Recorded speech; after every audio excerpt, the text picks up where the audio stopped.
Și ce faci ca să te distrezi? Mă numesc Jose.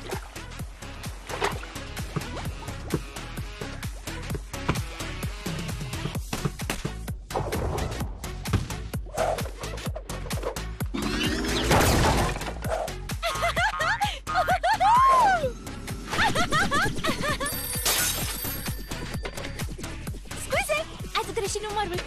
Mă numesc Jose.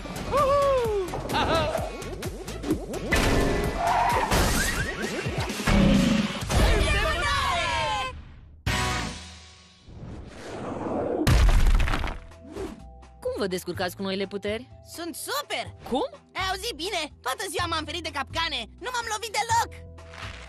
Nu mă mai deranjează tăiței. Da, îmi păstrez puterea de a vorbi cu peștii. Mă numesc Jose. Ești cel mai tare!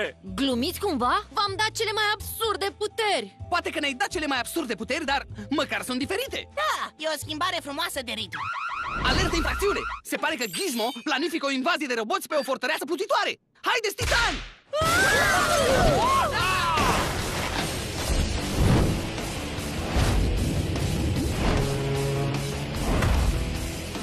Hei, Titan! Ce s-a întâmplat cu puterile voastre? Bitboy nu trebuia să fiu un măcar sau ceva asemănător?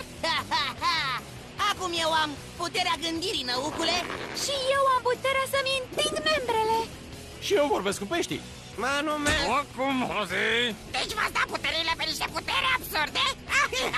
Așa este, Gizmo! Eram dornici de o schimbare! Asta e aiurea! Mă descurc eu cu asta. Predă-te, Gizmo! Nu te poți pune cu mine deoarece eu am acum puterea lui Superman. Simt că ar trebui să te ferești de criptonită, Superman Raven. Care sunt șansele lui Gizmo să aibă criptonită? Criptonita, singura mea slăbiciune.